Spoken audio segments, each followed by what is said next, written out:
What's up, Fuel Fam? What is a macro? So today I'm going to talk to you about the new trend. It's not really a new trend. It's a very old trend of counting your macros. So the first thing you need to know is what's a macro, bro?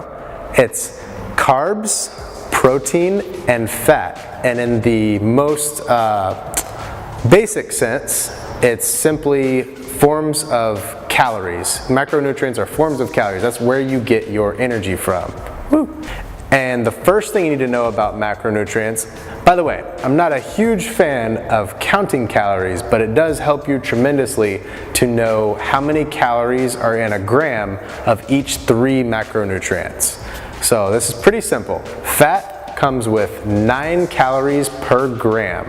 So if you eat something that has, let's say you have a few almonds and that have 15 grams of fat, well, you're going to times that by 9 to get your calories. So that is basically 135 calories in that 15 grams of fat.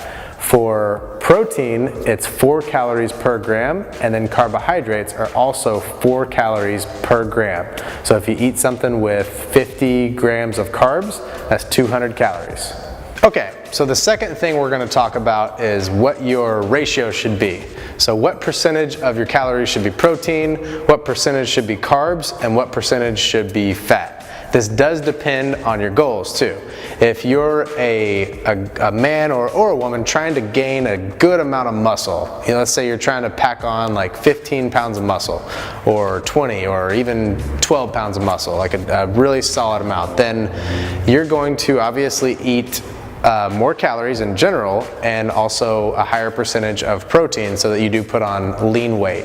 Now, these videos and Fuel RX Fitness is for people who are trying to get into general shape, lose some fat, lose weight, that sort of thing, tone up, all that good stuff.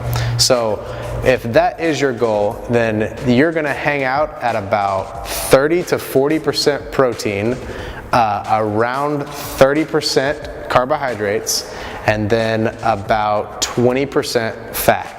Now, I'm a big fan of good fat, so you can even go as high as 25%.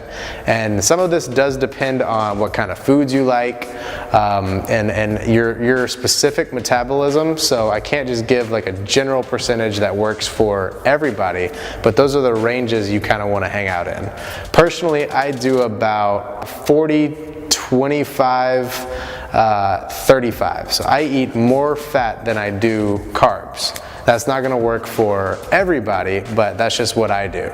Cool. So that gives you a good idea on what a macro is, how to break down your percentages, and that sort of thing. Now, the word macro implies that there's got to be a micro. So there's a macronutrient and then there's a micronutrient. Micronutrients are simply vitamins and minerals you need to carry out your basic metabolic functions and just live your life. So that's going to be like vitamin C, vitamin B, magnesium, potassium, all sorts of vitamins and minerals. And that's going to be for another video. I'm going to give my take on micronutrients as well. But as far as the macros go, if you want to count your macros for the rest of your life, go for it. You can't go wrong. It's really good for you. There's a reason it works for a lot of people, and it's popular, and it gives you a system to go by. But you don't have to do it forever. For example, I don't count mine. I know what I'm doing. I got a good rhythm going. So a really good idea, and what I will recommend for people sometimes is to do it for about a week. And then you get a good handle on it, and again, you've developed a rhythm, patterns, and you know what to do. You can just live your life from there, and don't have to be super meticulous about it. And then if you ever feel like you're falling off track, things are kind of up in the air, you don't know what's going on, then do it again. Do it again for like 5 days, and then it'll help you out a lot. So I hope this helps, and if you have any questions or you want more specific advice to you and your goals, then drop me a line. Comment below or send a message on the Fuel RX Facebook page. And I'll see you guys next time.